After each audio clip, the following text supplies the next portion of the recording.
Hello everyone. आज हम आपके लिए लाए हैं एक बहुत ही क्रिस्पी, चटपटा और ढेर सारी सब्जियों से बना हुआ नाश्ता, जिसका स्वाद आपको बहुत ही ज़्यादा अच्छा लगेगा और इसे बनाना भी बहुत आसान है।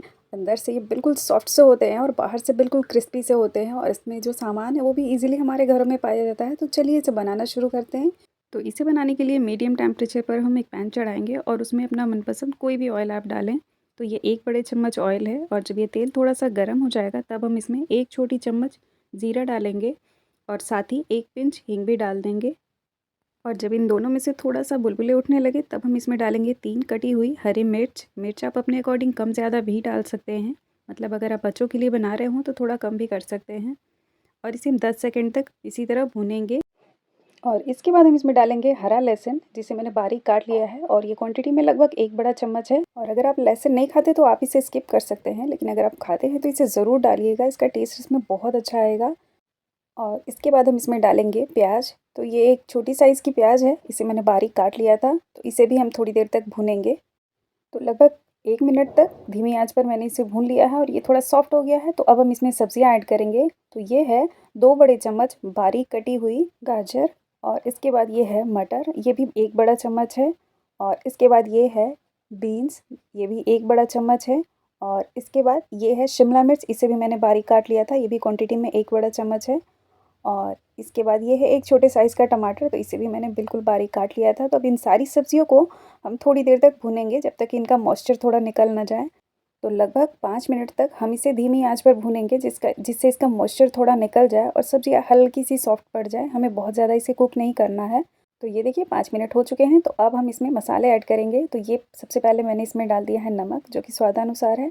और ये है हल्दी, 1 छोटी चम्मच है ये। और इसके बाद ये है कश्मीरी लाल मिर्च, इससे कलर बहुत अच्छा आएगा, इससे तीखापन नहीं आता है। और ये है 1.5 छोटी चम्मच चाट मसाला, तो ये आप किसी भी ब्रांड का ले सकते हैं। और ये है किचन किंग मसाला, ये भी 1 छोटी चम्मच है। तो इसे भी आप किसी भी ब्रांड का ले सकते हैं या फिर अपनी चॉइस के मसाले आप इसमें ऐड कर सकते हैं। तो अब इन मसालों को हम थोड़ी देर तक भून लेंगे, लगभग 2 मिनट तक। और ये देखिए ये 2 मिनट हो चुके हैं और ये बिल्कुल मसाले इसके साथ भुन चुके हैं। तो अब हम इसमें ऐड करेंगे आलू।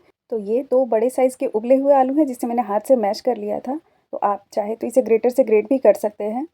तो चलिए अब हम इन सारी चीज़ों को अच्छे से मिक्स कर लेते हैं। ये जो फिलिंग है ना, ये जो बनकर तैयार होती है, ये बहुत ही टेस्टी और चटपटी बनकर के तैयार होती है। और अब सारी चीज़ें अच्छे से मिक्स हो चुकी हैं, तो लास्ट में हम इसमें डाल देंगे बारीक कटा हुआ हरा धनिया और इसे भी इसमें मिक्स कर लेंगे। तो इस तरह से बहुत ही आसानी से हम इस स्टफिंग को रेडी कर सकते हैं।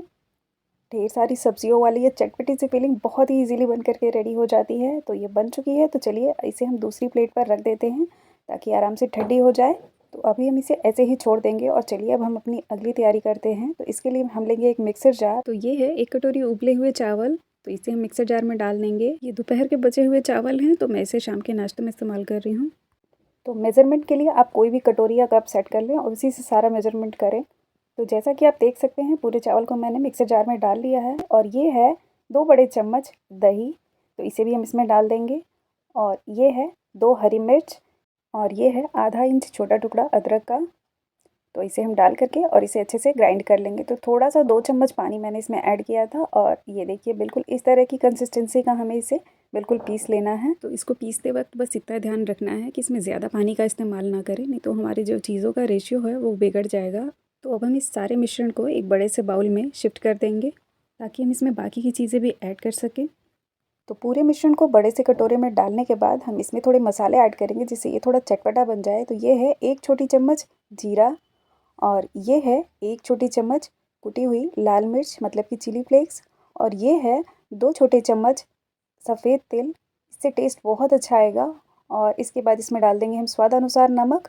और ये है कुटी हुई काली मिर्च, जो कि 1 छोटी चम्मच है। और अब इसमें गया आधा कटोरी सूजी, ये नॉर्मल सूजी है। और अगर 1 कटोरी आपने चावल का इस्तेमाल किया है, उबले हुए चावल का, तो आधा कटोरी सूजी का इस्तेमाल करें। और ये है 2 बड़े चम्मच बेसन, इसे भी हम इसमें डालेंगे। और इसके बाद इसे अच्छे से इसमें मिक्स करेंगे। तो इसमें चावल, सूजी और बेसन का अनुपात अगर सही मात्रा में पड़ेगा तो ये नाश्ता बहुत ही क्रिस्पी बन करके तैयार होता है। तो हम इसे अच्छे से पहले मिक्स कर लेंगे और उसके बाद चम्मच में लगा हुआ सारा मिश्रण निकाल लेंगे। और उसके बाद ये है कटा हुआ हरा धनिया, तो इसे भी हम इसमें मिला लेंगे और इसके बाद इसे अच्छे से मिक्स करेंगे। और अब ये बिल्कुल अच्छे से मिक्स हो चुका है, तो इसे हम 15 मिनट के लिए ढक कर के रख देंगे ताकि जो सूजी है वो बिल्कुल अच्छे से फूल जाए। तो 15 मिनट हो चुके हैं और ये देखिए सूजी बिल्कुल अच्छे से फूल चुकी है। तो हम हाथों में थोड़ी सी चिकनाई लगा करके इसे बिल्कुल डो की तरह मसल करके और रेडी कर लेंगे। चावल और सूजी दोनों चिपचिपे होते हैं, तो तेल लगाने से हाथों में चिपकता नहीं है। और इधर ये देखिए हमारी स्टफिंग बिल्कुल ठंडी हो चुकी है, तो इसे भी बनाने के लिए हम हाथ में थोड़ी सी चिकनाई लगा लेंगे और उसके बाद छोटे छोटे पोर्शंस ले करके इस तरह से बिल्कुल छोटे छोटे बॉल्स बना लेंगे। जिस भी साइज़ का हमें इसे शेप देना है उतने बड़े पोर्शंस हम ले सकते हैं और इस तरह से इसे शेप दे लेंगे तो इसे बनाना बहुत ईजी रहता है। तो इसी तरह हम सारे शेप्स को रेडी कर लेंगे। तो ये देखिए सारे गोले जो हैं वो बिल्कुल तैयार हो चुके हैं। तो अब हम सेम इसी तरह से जो डो है हमारा उसको भी बनाने से पहले थोड़ा सा हाथों को चिकना करेंगे और उसी तरह से छोटे छोटे पोर्शंस लेंगे और इसे भी बिल्कुल देखिए दोनों हाथों पर मैंने चिकनाई लगाई थी तो ये बिल्कुल चिपकता नहीं है। और इसे बिल्कुल हाथों पर इस तरह से फैला लेंगे और उसके बाद जो हमने गोले तैयार किए थे उसे इसी पर रख करके और बिल्कुल आराम से धीरे धीरे, बिल्कुल दिक्कत नहीं होती है, बिल्कुल अंगूठे से हल्का हल्का दबाते हुए इसे अच्छे से हम कवर कर लेंगे। देखिए इस तरह से बिल्कुल इसके मुंह को चारों तरफ से बंद कर लेना है और उसके बाद इसे हाथों पे रख करके हल्का सा दबा लेंगे। तो मैंने इस तरह का शेप दिया है, आप चाहे तो कोई भी शेप दे सकते हैं, ट्रायंगल, स्क्वायर, राउंड या सिलेंड्रिकल, कोई भी शेप दे सकते हैं, ये आपकी मर्ज़ी। और इस तरह से मैंने इसे चारों तरफ से चिकना करके इसी तरह से सारे शेप्स को रेडी कर लिया है। तो ये देखिए हमारे सारे शेप्स जो हैं वो बन करके तैयार हैं। तो मैंने इसके ऊपर से थोड़े से चिली फ्लेक्स और सफ़ेद तिल चिपका दिए हैं ताकि देखने में और अच्छे लगे और आप इसी तरह से प्रिपेयर करके इसे फ्रिज में भी स्टोर करके रख सकते हैं। तो अब हम इन्हें फ्राई करेंगे। तो इसके लिए गैस की मीडियम फ्लेम पर मैंने तेल को गर्म कर लिया है और इसी में हम इसको फ्राई करेंगे। तो चावल और सूजी दोनों ही थोड़े चिपचिपे होते हैं, तो इसे हम थोड़ी दूरी पर ही डालेंगे तेल में फ्राई होने के लिए, नहीं तो ये आपस में चिपक सकते हैं। और जब ये एक साइड से थोड़ा पक जाएगा तभी इसे पलटना है।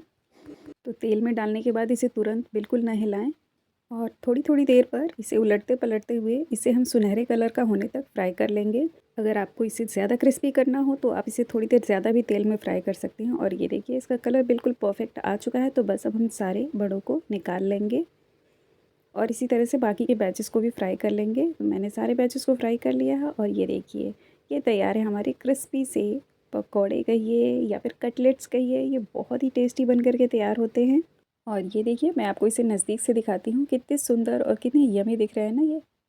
मैं आपको इसे तोड़ करके दिखाती हूँ कि ऊपर से कितने क्रिस्पी हैं और अंदर से कितने सॉफ्ट है। ये देखिए बिल्कुल चटपटी से फीलिंग वाला हमारा ये जो स्नैक्स है वो बन करके बहुत ही इजीली तैयार होता है। तो अगर आपको मेरी ये रेसिपी अच्छी लगती है तो एक लाइक ज़रूर करें और ऐसी ही डिशेस के लिए चैनल को सब्सक्राइब करें and hit the bell icon ताकि आपको मेरे आने वाले वीडियोज़ की नोटिफिकेशन मिलती रहे। Till then take care, bye bye.